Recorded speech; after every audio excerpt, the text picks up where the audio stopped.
먼데 영식당 세 분 함께하겠습니다. 김민하 평론가, 박영식 정치시사 에디터, 이상윤 PD 함께합니다. 안녕하십니까? 반갑습니다. 자, 공식 질문 먼저 던져보겠습니다. 지난주 인상 깊으셨던 이슈, 또 이번 주 기대되는 이슈 각각 어떤 게 있을까요? 김민하 평론가님. 지난주는 네. 사실 이제 대선 3차 토론의 여파, 네, 3차 토론 젓가락. 그 입에 담기도 싫은 네. 이준석이라는 후보의 그러한 이제 망언 때문에 그 이후에 이제 꼬리를 물고 여러 가지 이제 공방, 장군 멍군식의 그런 상황이었어요. 공방들이 맞아요. 이제 이어졌는데 맞아요. 예. 역대 최악의 토론이었고 그 토론 이후에 이어진 공방들도 역대 최악의 어쨌든 입씨름이었다고 저는 생각을 합니다. 그래서 이 대선과 관련된 논의들이 무슨 대선 후보의 어떤 뭐 정책이라든가 그리고 앞으로 대한민국을 어디로 이끌어갈 것이냐 뭐 이런 거하고는 전혀 상관없는 얘기로 대선의 막바지가 완전히 얼룩져 버렸고 네. 대선의 마지막에 가니까는 이제는 뭐 내용이 뭐 이게 사실인지 뭐 주장과 해명 그다음에 무슨 뭐 이런 모든 것들이 이게 뭐 사실인지 아니면 어디까지가 검증 대상인지 어디서부터 어디까지를 뭐 우리가 얘기를 해야 되는지 이런 거 아무 기준도 없이 그냥 네. 모든 거를 뭐 가지고 싸우는 그런 국면이 돼 버렸어요. 그래서 이런 대선 또 치러야 되냐?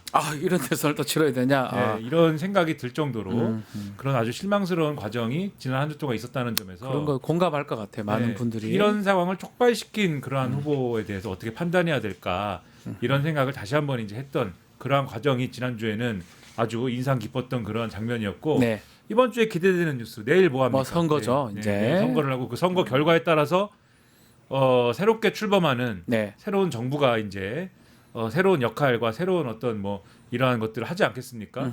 그걸 기대해 볼 만한 여러 가지 장면들이 있겠죠. 네. 그래서 그러한 것들이 기대되는 뉴스가 아니겠습니까, 당연히. 예. 그건 뭐 말할 필요가 없겠죠. 자, 지난주에 공방이 있었다면 이번 주는 새로운 대통령이 선출될 것이다. 이렇게 말씀 주셨습니다. 자, 박영식 에디터. 네. 저는 앞서서 우리 김민하 평론가께서 말씀하신 대목은 뭐 이미 다 네. 정리가 어느 정도 된 것 같고요. 저는 이 앞에 뉴스브리핑 코너에서 말씀 주셨던 리박스쿨 와, 이 이거 주제는 제 생각에는 아마 역사적으로도 꽤 큰 특종 보도가 될 가능성이 높고 그러니까요. 여기서부터 파생되는 논란과 특히 이제 수사 영역으로 들어갈 대목들이 많이 보이거든요. 네. 이게 어떤 결과를 갖고 올 것이고 정치권에 또 어떤 영향을 주느냐. 게다가 또 이 보도가 주말 사이에 있었잖아요. 그래서 방금 말씀하신 6월 3일 본투표에 이것이 어떤 영향을 줄지 그것도 좀 바라봐야 될 것 같고요. 맞습니다. 리박스쿨에서 리박스쿨로 언제 또 끝이 날지 이 이슈가 굉장히 좀 기대가 됩니다. 끝이 없는 것 같아요. 이번 주도 리박스쿨 얘기도 나올 것 같습니다. 대선하고 다르게. 네. 자, 우리 이상윤 PD 정치권 인사 중에 누구 목소리를 오늘 영식당 열어줍니까? 네, 저는 뭐- 호소문을 통해서 입장을 예. 밝힌 분이죠. 소문? 야, 국민 여러분, 청년 여러분, 김문수 후보에게 힘을 몰아 주십시오. 이번에 기회를 놓치면은 너무 많은 시간과 희생이 치러집니다. 우리는 자유민주주의를 지킵시다. 고맙습니다. 오랜만에 나왔네요. 그렇습니다. 얼굴 좀 바뀌었어요. 많이 늙었습니다. 뭐 늙어요? 그럼 잘 돌아다니시더만. 그건 좀 상대적으로 그 다른 네. 얼굴보다 굉장히 이 얼굴 판넬이 너무 좋아 보인 걸로 고르신 거 아닌가? 착십니다. 네, 착십니까? 네네네. 이런 호소문이 나오자마자 이분이 또 입장을 밝혔습니다. 누구죠? 선거를 며칠 앞두고 이렇게 입장하다가 정말 이재명 당선을 위해서 정말 뭘 해야 하고 있느냐 이렇게 정말 이렇게 보수 사람 모습이다. 그래서 하고 다시는 보수 정치에 싱글이지 말아야 될 사람이다. 그렇게 생각합니다. 김성태 의원님께서 그렇게 다시는 싱글이지 마세요. 제가 왜요? 그냥 그분께 한번 예. 고맙습니다. 잘하셨어요. 예. 네, 김성태 의원도 이렇게 말했습니다. 올바른 말씀을 또 하셨네요. 네. 자, 말씀대로 지난주 목금 사전투표 기간인데 기간은 지났고요.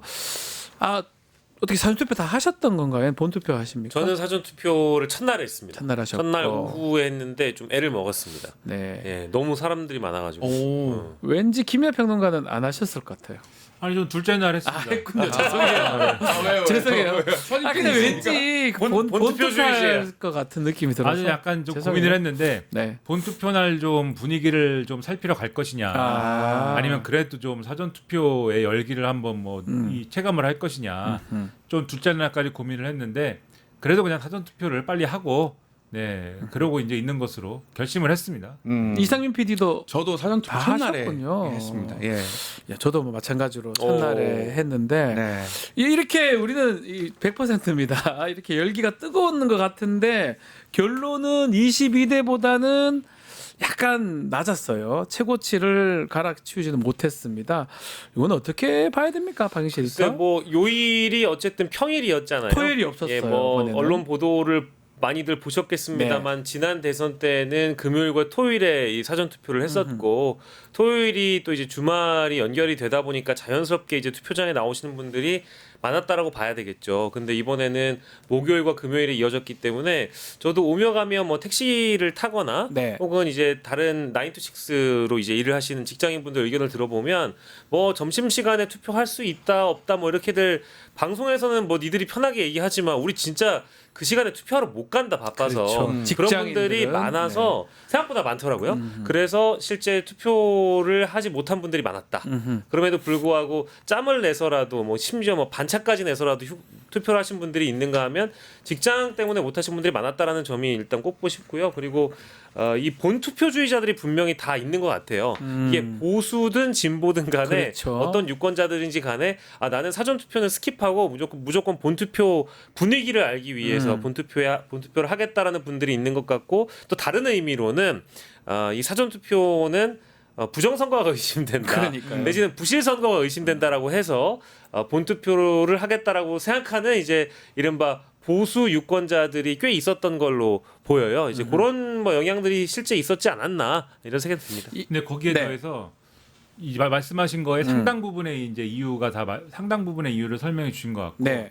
근데 이제 일부 보수 유권자층 중에 보수 유권자들도 사전 투표를 해야 되는 분들이 있는데 그러니까요. 그러니까 이 보수 유권자층이 많이 거주하고 있는 지역의 사전 투표율이 원래도 낮은데 대구 경북 지역이죠. 원래 낮은데 다른 예년에 비해서도 낮았거든요. 또 그렇다는 걸 보면은 보수 유권자층이 이번에 투표 유인 자체가 네. 좀 또 적은 거 아니냐.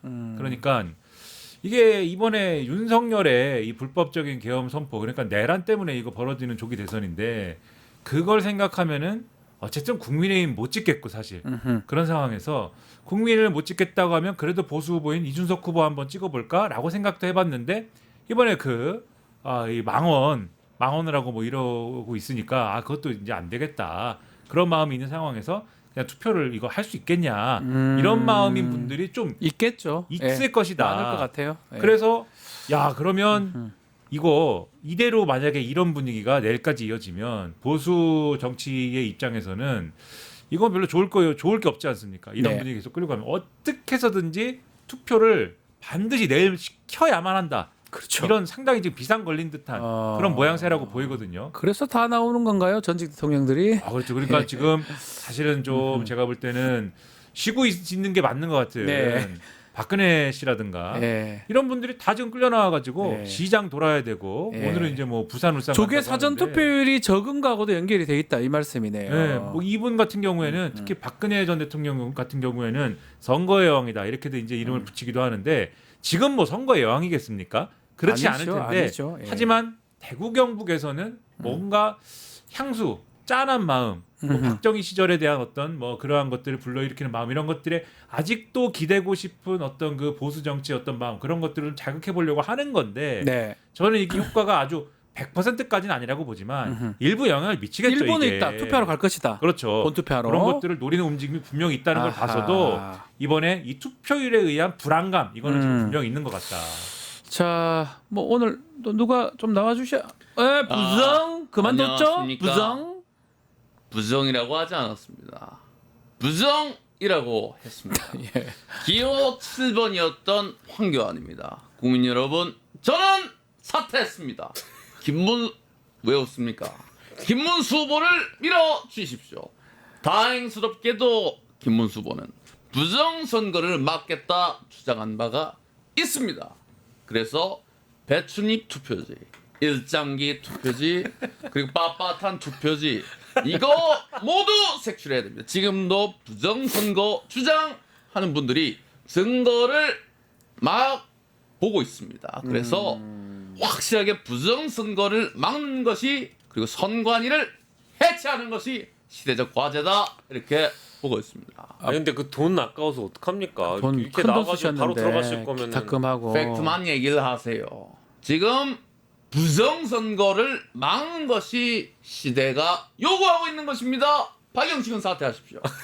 돈은 누가 갚아줍니까 혹시 그거? 돈은 걱정하지 마세요. 부정 미국에서도 선거 감시단이 와서 부정선거를 왜 부정합니까? 아니 선거만 감시하면 되지 왜 선관위를 막 쳐들어가고 그러는 거예요? 그렇게 부정할 것이 아니라 지금 선관위가 문제라는 것을, 자유통일을 부정합니까? 요 얘기는 김이라도 사퇴하십시오. 요 얘기는 좀 해야 될 것 같아요. 진짜 선관위 그 얘기도 사퇴하십시오. 아이고야 좀 알겠습니다. 관리 부실 논란이 계속 되는 것 같긴 합니다. 여러 가지 일들도 있었잖아요. 지금 부정까지는 아니다 하더라도 관리가 잘못된 건 맞다. 그리고 선관위 예. 사과도 했고요. 예, 근데 이거 사실 일일이 사례를 저희가 언급을 하지 않다 하더라도 이거는 부실 행정이 맞죠. 예, 그리고 선관이라고 해가지고 사람들이 다 하는 일인데 이게 뭐 완벽할 수는 없는 거 아니겠습니까? 그래서 이걸 부정하다고 보긴 좀 어렵고 네. 부실 선거의 한 사례로 봐야 될 텐데 사실 말도 안 되는 일이 벌어졌다라고 봐야 되겠습니다. 특히 신촌에서 있었던 일은 뭐 우리가 이해하기가 좀 힘든 그런 과정이 있었다라고 보고 아까 이제 황교안 후보의 지지자로 뭐 추정되는 혹은 부정선 전 후보입니다. 알겠습니다. 황교안 정정해 주십시오. 예, 황교안 전 할렐루야. 아멘.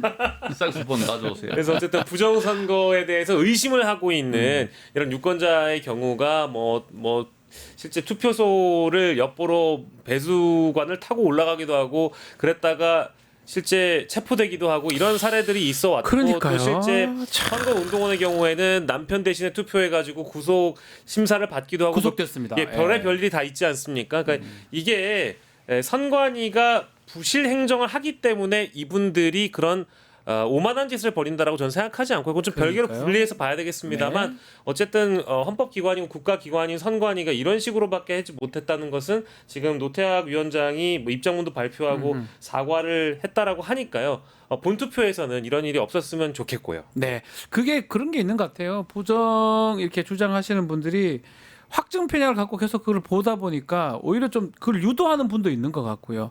뭐 관리를 잘했다고 말하기는 어렵지만 어쨌든 간에 그것을 하기 위해서 더 노력하는 모습이었다고 좀 이렇게 얘기 될 것 같은데요. 그러니까 이제 지금 두 개 사례. 네. 그러니까 지금 말씀하신 이제 신촌에서 투표용지 나눠준 다음에 밥 먹으러 간 그거는 사례. 그 실수도 많았는 것 요거는 같고. 이제 네. 제가 볼 때는 그 공무원의 네. 경우에, 그러니까 지금 그리고 이제 지금 구속된 사례 있지 않습니까? 그렇죠. 남편 대리 투표해가지고 대치동인가요? 강남인가요? 네, 그거는 강남 예, 대치동에서 예. 그 두 개 사례는 이게 잘 보면은 제가 이제 뭐 제가 생각하기에는 네. 특히 강남 대치동은 이게 확인된 거고 이게 애초에 선관위 직원이 아니죠. 이분들 같은 경우에는 위탁, 그러니까는 그렇죠. 위촉된 사람들. 그렇죠. 원래는 이제 일반 행정이나 이쪽에 그렇죠. 다른 직렬에 있는 분들이 이 자기가 이제 근무하겠다고 신청을 해서 선관위가 업무를 위촉을 받아가지고 이제 관리를 투표 관리를 하거나 이렇게 하신 분들인 거고, 그 신촌의 경우에는 제가 그런 건지는 확실하게 지금 뭐 확인 안 해봤습니다만 그랬을 가능성도 있는 것 같아요. 네. 그러니까 이분들 같은 경우는 선관위가 확실하게 교육이나 이런 거를 통해서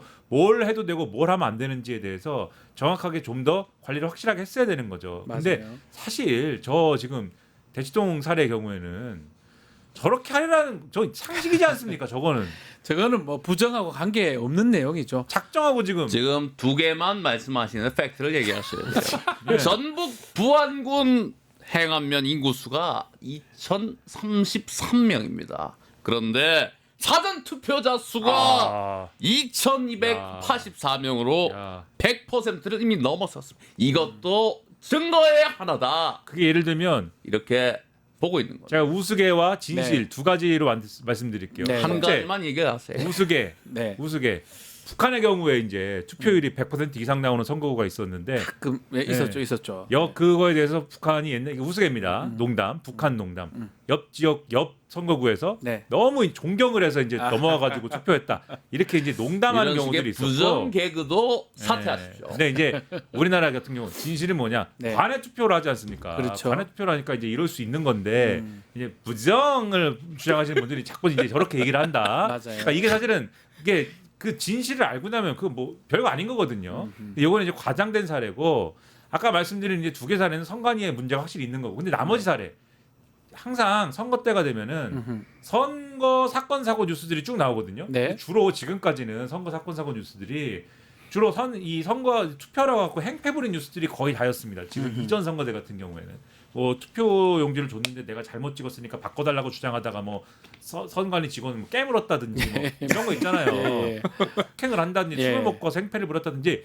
근데 이번 선거의 경우에는 주로 이 부정선거를 감시하러 왔거나 사소한 걸 가지고 이게 부정선거라고 주장하는 사람들이 이게 뭐가 이게 이상하다, 이게 잘못 붙어 있다, 이게 그다음에 사전에 선관위에 들어가가지고 이제 누워 있다가 적발된다든지 감시하러 왔다가 내가 뭐 이게 뭐 어떻게 됐다고 한다든지 잠입을 했다든지 이런 거거든요 지금 다. 그러니까 대부분의 선관위의 관리 부실이나 이런 걸로 지금 오인될 수 있는 그런 사례들이 이 부정 감시하러 황교안 전 후보가 꾸린 조직에 소속돼 있는 다 그분들이에요. 이런 분들이 지금 이제 와 있는 거란 말이죠. 그래서 그래서 더 이런 문제다. 것들은 확실하게 구분해갖고 평가를 해야 된다라는 거예요. 네, 저기 박영시 에디터. 왜 투표 참관인들 있잖아요. 근데 참관인들이 정당이나 후보자 쪽에서 추천하는 거 아니겠습니까? 네. 추천해서 내보내는 거잖아요.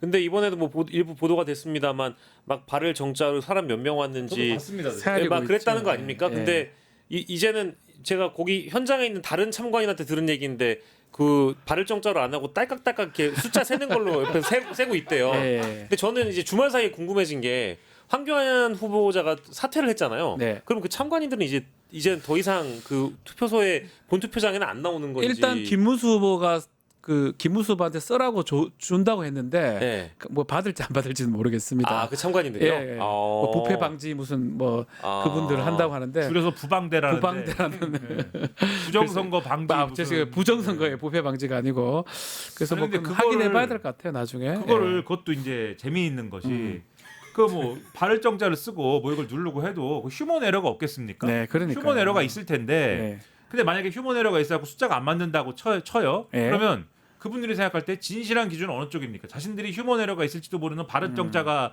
진실한 기준입니까? 아니면은 선관위의 집계 여러 차례 확인을 거치는 선관위의 집계 그리고 실물도 다 선관위가 갖고 있잖아요. 네. 표가 몇 개인지 이런 거는 그 선관위의 집계가 진실이겠습니까? 자기들이 발을 정자 쓴 게 진실이겠습니까? 그러니까요. 자기들의 발을 정자가 진실이거든요. 네. 무조건 자기들이 맞고 선관위 틀린 거거든요. 네. 이게 이제 난리가 납니다 이제. 알겠습니다. 자, 뭐 지금 뭐 선거 부실 관리 논란이 있긴 있지만 각 후보들은 지금 주말간도 유세를 계속 펼치고 있습니다. 이재명 후보부터 얘기 좀 해보면 마지막 주말에 자신의 고향인 안동하고 대구, 울산, 또 부산, 영남을 갔는데 실제로 보니까 선거운동 기간 동안 아주 영남 방문이 잦았습니다. 네. 그 저기 최근의 여론조사를 제외하고 사실은 이 공식 선거운동 기간 초반 때로 우리가 돌아가 보면 안동뿐만 아니라 뭐 TK, PK 다 포함해서 영남 지역의 이재명 후보 지지율이 30%를 넘어가거나 뭐 어떤 조사로는 40%까지 육박한 그런 여론조사도 있었었거든요. 그래서 이번 대선만큼은 이재명 후보의 그 고향이 포함되어 있는 경북과 더불어서 이제 영남 지역을 총합해서 이제 PK까지 이번에는 한번 기적을 만들 수 있지 않겠느냐라는 희망이 분명히 있기 때문에 이제 시작을 영남 지역으로 했다면 이제 이 공식 선거운동 말미에도 한번 영남 지역을 두루두루 한번 살펴보겠다라는 그런 의지가 반영됐다라고 보고요. 그래서 이번만큼은 영남 지역 민심을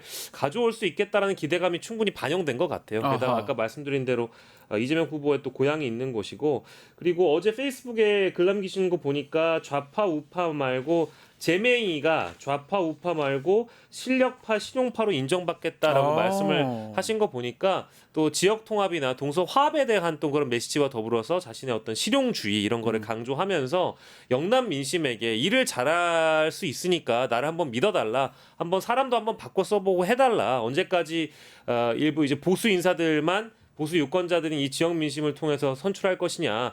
나를 좌파 우파로 보지 말고 일을 잘하는 사람으로 실용적으로 봐달라는 봐달라. 예, 그런 메시지를 내놓은 것으로 보이고요. 뭐 지금 이제 동진 정책을 하고 있는 것에 대해서는 저는 어떤 정치인이라도 어떤 정당이더라도 자신을 지지하지 않는 지역민들의 마음을 또 설득하기 위해서 행보를 하는 것이 또 이른바 노무현 정신이라고 생각하기 때문에 이재명 후보가 정말 진정한 의미의 다른 후보가 아니라 이재명 후보가 진정한 의미의 노무현 정신을 보여주고 있다 이렇게 생각합니다. 자, 이재명 후보 목소리 한번 들어볼 수 있나요? 예, 저는 아, 행정을 할 때도 보기 좋아요. 국민의 끼어들지 마세요.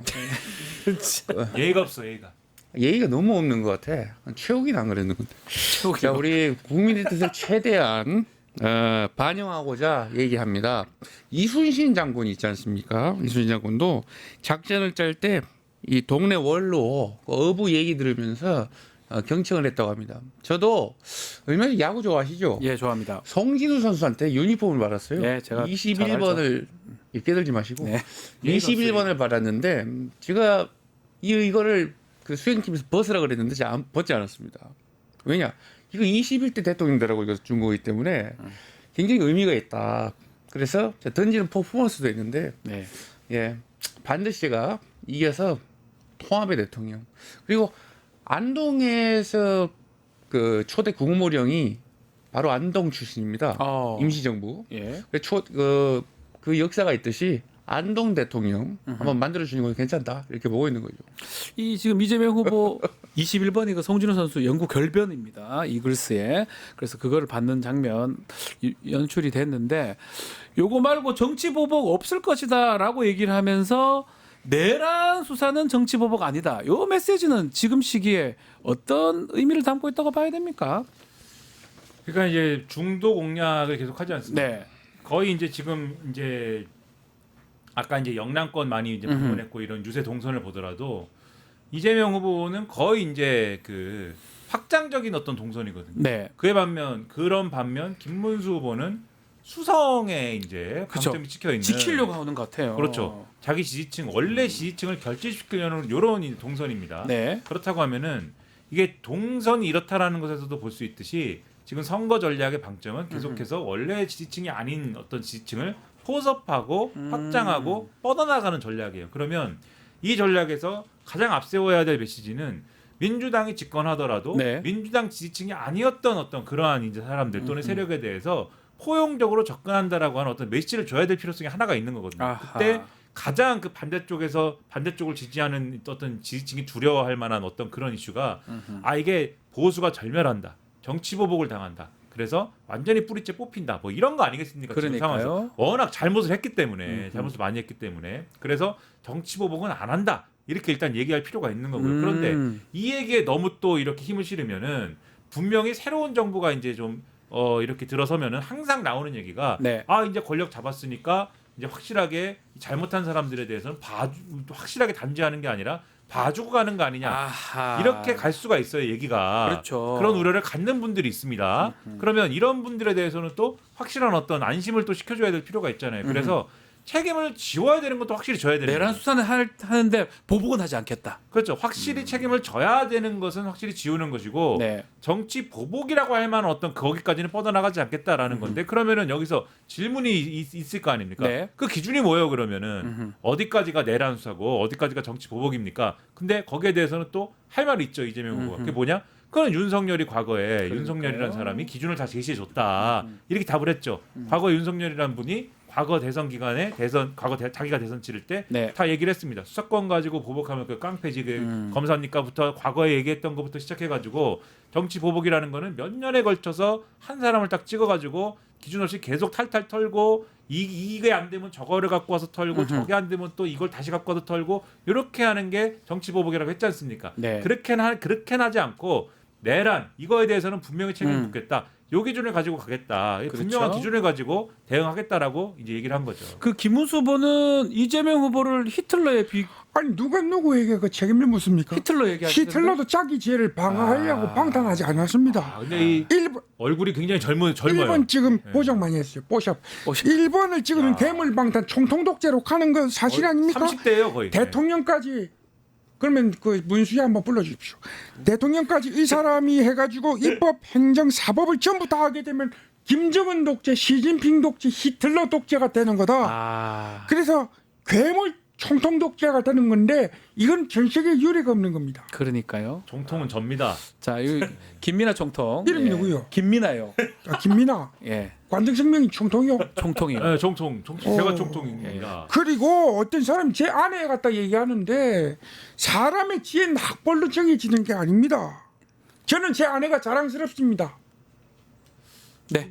자랑하십시오. 그 티셔츠 입었는데 네, 알겠습니다. 판매용은 아닙니다. 예.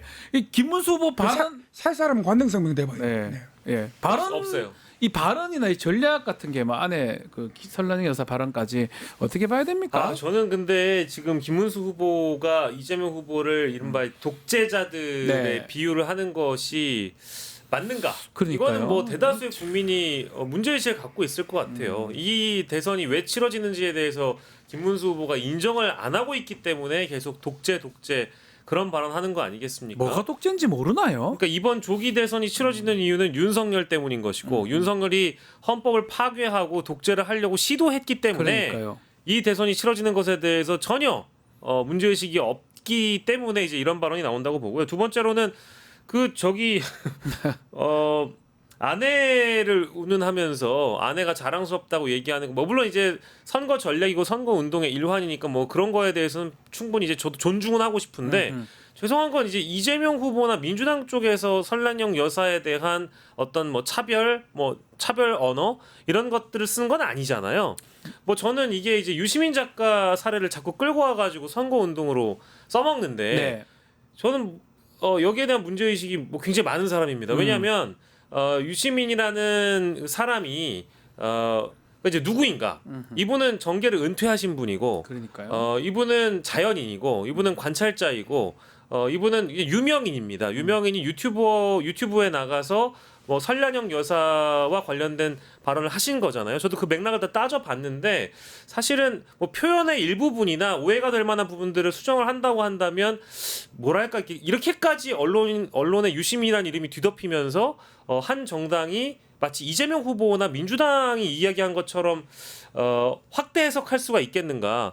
저는 이럴 필요까지는 없다고 봐요. 언론도 오바를 하고 있고 국민의힘의 김문수 후보도 오바를 하고 있고 네. 정당 전체가 다 오바를 떨고 있다. 그래서 유시민에게 이 발언 자유를 허함과 동시에 다만 그 발언의 맥락이나 비판을 할 수 있고 평가를 할 수 있는 대목은 뭐 전 열려 있다고 봅니다. 근데 이거를 굳이 이렇게까지 이재명 후보에 대한 공격으로 써먹는다는 건 저는 뭐 바람직하지 않다고 봐요. 아하, 예. 안녕하십니까. 안철수. 제가 분명히 말씀드립니다.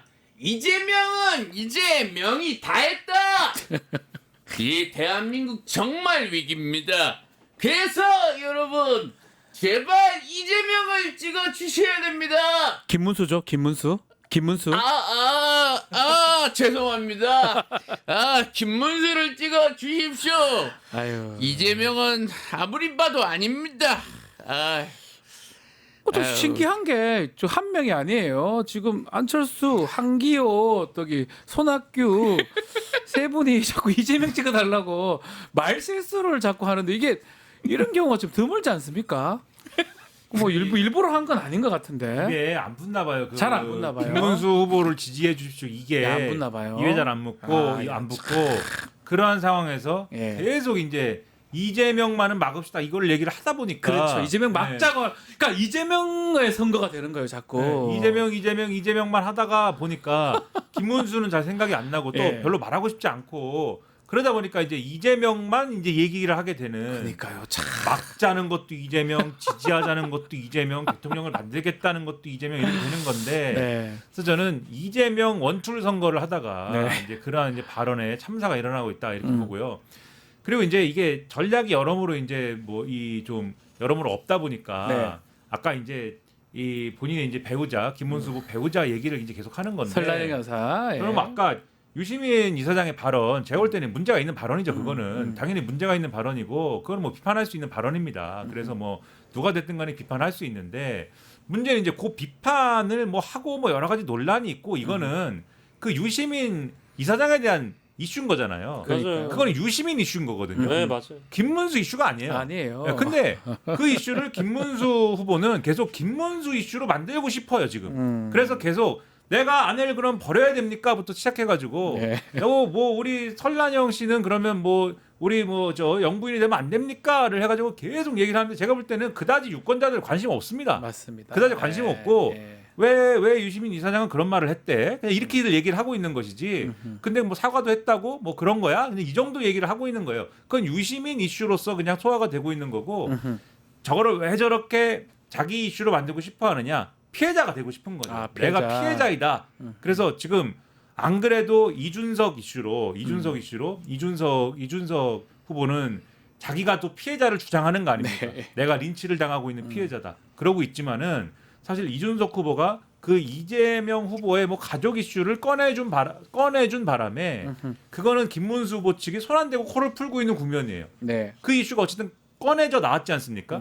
근데 꺼낸 사람은 이준석 후보는 막 자기가 이제 비판을 받고 있고, 근데 김문수 후보는 이준석 후보가 꺼낸 거니까 나는 책임이 없고 지금 나는 책임은 없는데 그 좋은 이슈는 자기한테 좋은 이슈는 이미 나왔고, 네. 그래서 가만히 있는데 그 와중에 가족 얘기해서 가족 얘기로 나는 또 피해를 입었어라고 하는 거를 지금 막 어떻게 보면은 난 이만큼 상처를 입었어 이러고 다니는 거거든요. 네. 그런데 아까도 말씀드렸듯이 별로 유권자들은 거기 그 자체에 대해서는 관심 없을 것이다라고 약간 얘기합니다. 피해자해서 막판에 동정표를 좀 받아보려는 두 전략들이 아닌가 생각도 듭니다. 근데 이제 그 저희가 네. 이제 오해하시면 안 되는 게 들으시는 시청자분들께서 유시민 작가가 성역이라고 얘기하는 게 아니에요. 네. 비판할 수 있는 대목이 있고 평가할 수 있는 대목이 있는 거죠. 그러니까 유시민 한 개인에 대해서 비판하는 것과 공인과 정치인과 대선 후보를 비판하는 건 구분돼야 되는 영역인데 이거를 이제 선거 전략으로 갖고 와서 떠들어대는 것, 그리고 두 번째로는 언론이 여기 너무 부안해동하고 있다는 것. 사실 부안해동이란 표현도 적당하지 않죠. 언론들이 더 많이 이 문제를 부각시키고 있는 거니까. 그리고 두 번째로는 설란영 여사와 관련된 노조 혐오 발언, 노조는 못생겼다 등등 뭐 이런 발언을 문제 삼는 것보다 더 유시민 작가의 발언을 더 문제 삼고 있는 거. 어쨌든 그러니까요. 발단은 설란영 여사였다라는 점이고요. 이제 이런 대목들까지 함께 우리가 평가를 해봤으면 좋겠습니다. 저는 뭐 이미 이 어떤 공적인 영역을 떠나서 활동하고 있는 사람에 대한 이 논란을 언론이 부추기는 거에 대한 문제의식이 있다 정도로만 말씀드리고 싶습니다. 네, 누가 저 한덕수 왜 나오죠? 김문수 후보를 지지하기로 마음을 먹은 사람입니다. 알고 있어요. 예. 그래서 되게 비슷해졌다. 되게 비슷해진 것도 사실입니다. 그래서 사전 투표를 완료했다는 것을 말씀드립니다. 그러면은 빨리 도와줘요. 선거 빨리 도와줘야지. 지금 계속 채짜고 있다가 뭐 하는 거예요 지금? 저도 피곤한 사람입니다. 체력을 아껴야 합니다. 수사를 받아야 됩니다. 저도 외국 나가고 싶습니다. 출국 금지됐습니다. 그러니까 들어가요 지금. 아니 선거 하루 남기고 하루 또 남아가 이렇게 또 나와가지고 아니 도와줄 때 아니 아무나 좀 총통이 좀 도와주든지. 총통은 못 국민의 도와줍니다. 총통이 도와주든지. 얼굴이 30대 같으십니다. 네. 고맙습니다. 네. 아이 저건 제가 볼 때는 포샵 법으로 아닌가요? 정해야 됩니다. 네, 너무 과도 잘하셨어요. 포샵 금지를 법으로 정해가지고 이거를 이거는 사실예고가 아닙니까? 그러니까요. 포스터, 공보물, 무슨 플래카드에 다 저 사진이 있는데 너무 젊어요. 이거 너무하지 않습니까 저거는? 그리고 알겠습니다. 그 SNS 마케팅 할 때 보면 그래픽이 다 10년 전 자료입니다. 경기도지사 때 옛날 자료예요. 겁니다. 얼굴이 팽팽해요. 예. 주름 하나 없어요. 주름 하나 없어요. 이거는 법으로 제재를 해야 됩니다. 이거는 어떻게 제재해요? 허위 사실 공표입니다. 이거는 얼굴이 아닌데. 자, 그리고 요거 하나 짚어보죠. 막판에 지금 댓글 조작 의혹이 불거지면서 치열한 공방이 지금 계속 진행되는데 이른바 리박스쿨 논란. 자, 이거 좀 설명 좀 우리 박영시 에디터가 좀 해주시면 좋을 이거 것 같아요. 앞서서 이제 브리핑 코너에서 잠깐 네. 나오긴 했습니다만 이게 지금 뉴스타파가 보도한 내용인데 이 스쿨 이름이 리박스쿨이에요. 네. 이명박 박정희 그 스쿨이고요. 리하고 박이죠. 예, 리하고 박입니다. 이제 늘봄학 이명박이에요? 아니요. 이승만 이승만이겠죠. 이승만 박정희 이승만 박정희. 박이 있다 보니까 이게 이명박 같네. 아, 리맹박인 줄 네. 알고. 이승만 박정희 스쿨이고 늘봄학교 방과후 강사로 이제 취업을 시켜주는 걸 미끼로 해서 자손군, 그러니까 자유손가락 군대라는 댓글 네. 공작단을 운영하는데 여기에 참여하게 만듭니다. 그래서 늘봄학교 강사로 나가려면은 자격증이 필요하다 보니까 이 댓글 공작단 활동을 하다 보면 뭐 장학금도 주고 심지어 이 수료증 같은 것도 주고 자격증 같은 것도 줘서 방과 후 강사로 나갈 수 있게 하는 거예요. 근데 이게 지금 보도를 보면 서울 지역에는 10개 학교가 심지어 리박스쿨 쪽에서 이 사람들을 취업을 시켜준 걸로 네. 일단 드러난 것 같고요.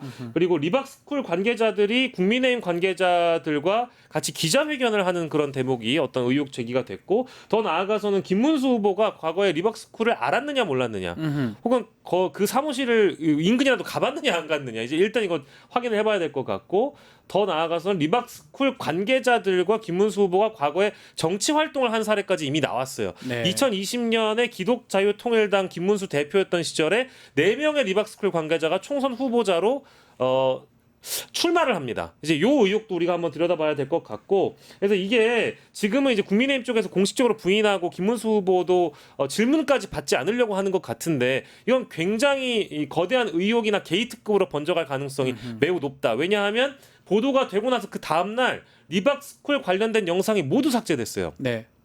증거인멸에 가까운 일입니다. 그렇죠. 그래서 이건 이제 수사를 지켜본 뒤에 더 어떻게 반응을 하는지 좀 지켜보긴 해야 될 텐데, 제가 봤을 때는 이게 만약에 조기 대선이 아니라 선거 초반에 만약에 뭐 이제 지금 조기 대선이 아니라 평상시였다면은 이게 대선을 가르는 가장 거대한 이슈가 되지 될 않았을까 싶을 뻔했는데 정도로 늦게 나왔다. 시간이 지금 좀 부족하긴 합니다. 이게 지금 김문수 후보도 사실은 놀랐는지 긴급 기자회견도 열었습니다. 국민의힘에서. 그러면서 했던 말이 이재명 후보 아들 또 유시민 작가 지금 부정적 이슈 덮기 위해서 민주당이 하는 네거티브 공세다 이렇게 얘기하는데, 이건 어떻게 보십니까? 왜요? 그러니까 모든 게 지금 심지어 이 뉴스타파가 과거에 뭐 네. 김만배 신앙님 뭐 그 사건 그 내용을 보도했다라고 하면서 가짜 네. 뉴스 윤석열 커피 보도 가짜 뉴스 뭐 이래가지고 가짜 뉴스 보도 매체가, 그게 전형적으로 윤석열 정권이 지금 제대로 보도한 것에 대해서 가짜 뉴스라는 굴레를 씌워가지고 지금 언론을 탄압한 사례 아닙니까? 그러니까요. 그런 주장까지 해가면서 막 던지고 있는데, 오늘 언론 보도나 이런 것들 보십시오. 한겨레라든지 경향신문이라든지 이런 것들을 보시면은 당연히 뉴스타파가 보도한 거를 인용 보도하면서 네. 이제 추가적인 어떤 그런 것들을 이제 같이 보도하고 있는 상황이거든요. 김문수 후보하고 이 리박스쿨의 어떤 관계라든가 이런 것들을 다 이제 당연히 뉴스타파가 보도한 거를 추가 검증해서 보도하고 있는 거 아니겠습니까? 그러니까요. 관계나 이런 것들을 충실히 다 보도하고 있는 거거든요. 그리고 말씀하셨듯이 리박스쿨이라는 데가 자기들이 무슨 댓글 단 거에 대해서 자기들이 저기 댓글 달고 추천 누르고 이런 거에 대해서 그런 활동들은 우리의 권리다라고 주장했거든요.